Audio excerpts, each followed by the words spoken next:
So the next thing I want to talk about is, I don't think people realize how many opportunities you have, especially in the enlisted side, in the teams, to go to these different schools.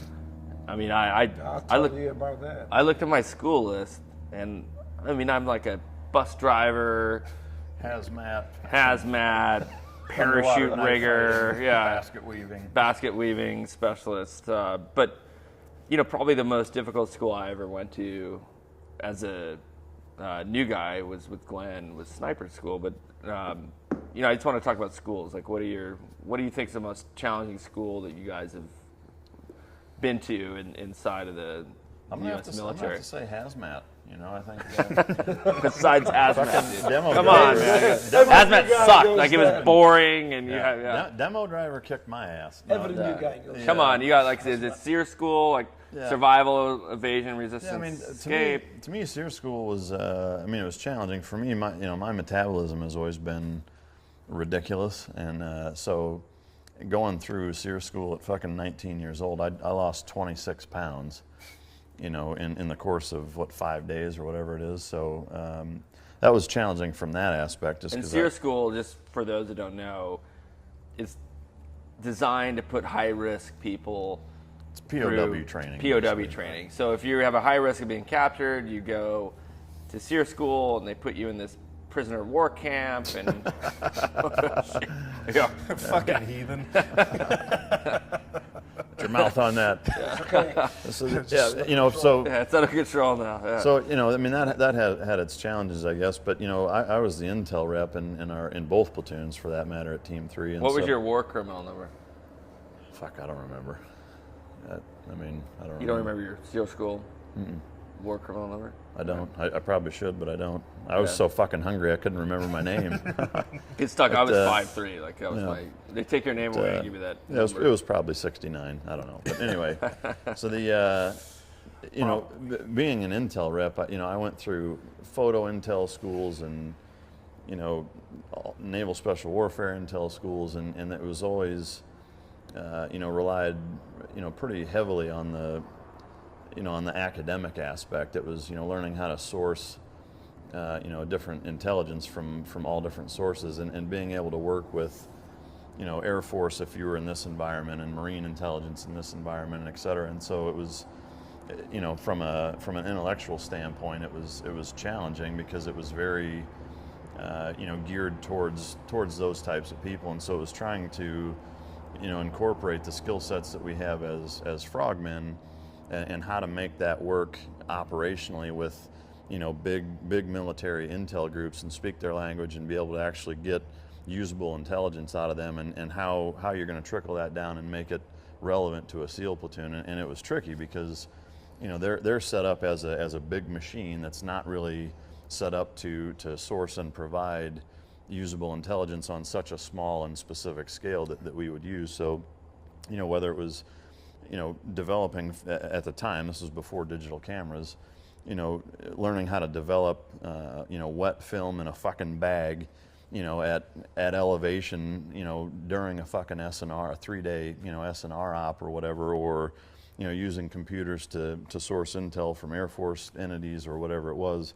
There was a lot of, technical aspect to that. So, from a physical standpoint, there's no real sexy stories about getting kicked in the balls and doing 12-click fucking stalks, but from an intellectual standpoint, it was a challenge for knuckle draggers like me that really had to put the time in to be able to do it, because as we all know, intel is a huge component of special operations. And so and that was one thing that for me, that looking back on it, I was surprised that as a fucking 19-year-old, I was the primary intelligence rep for our SEAL platoon. Like that responsibility rested on my shoulders. It was over $1 million worth of intelligence equipment, cameras, computers, etc., and having the responsibility of being able to get intelligence that our entire fucking platoon's missions are going to be based off of. And so the stress level for me as a 19-year-old having to be able to do that and learn how to do that and then actually put it into practice was it was a challenge. But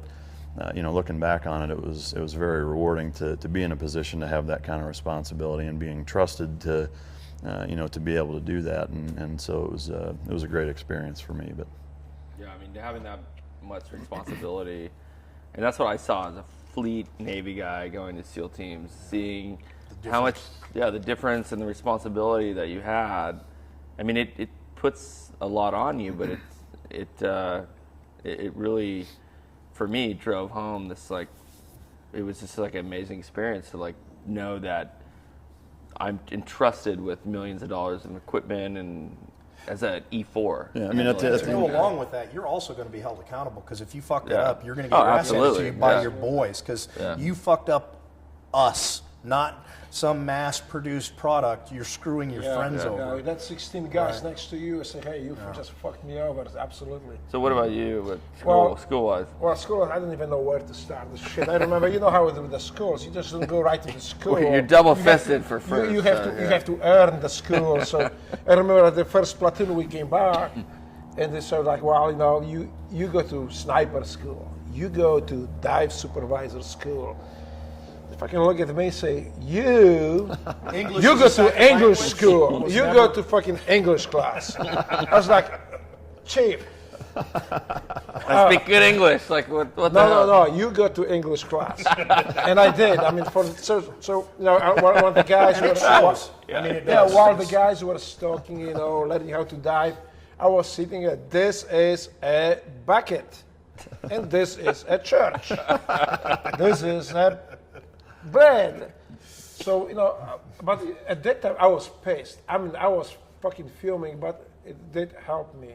I mean, I spent this 3 months in the fucking school honing my English. You might not see the results still. Yeah, because the bad habits is still working on it. You have to remember that I learned English. I still have refreshers. I learned English on my own. I never went to school to learn English. When I came to America, well, it hardly shows. I had the fucking bucket and the map in one hand, and a fucking dictionary or cartoons in another hand. This is how I learned English, just reading cartoons. Mad Magazine. So for me, I didn't realize at the time, but it was blessing. They say, you know what, you kind of fucked up, but so we help you out. We're gonna send you to English class, and that's the first class I got. It was actually English class. I was pissed, but I appreciate to my leadership, platoon leadership, to recognize it and say, so now you, motherfucker, don't need to translate everything we tell you in Polish and back in English. You can just think in English, and that's how I started. But from other classes, I did that. When I checked into the teams, they looked. So what do you do in civilian life? I told them I was a AFF jump master. I was skydiving instructor. Say, okay, well, we sent you to parachute rigging school. Here we go. So in the Army? Yeah, the Army. I did the same thing. Yeah. So I did the same school. Fort Lee. So I became parachute rigger, and then. Which I found very strange to be in that environment where they're yelling like rigger, rigger. I was like, I felt like it was a little uncomfortable, made me uncomfortable. Yelling rigger, like everyone's calling me a rigger. Like, we call rigger. I was like, rigger, please. Hey, you Navy guy, Navy guy, why are you laughing? What you laughing at?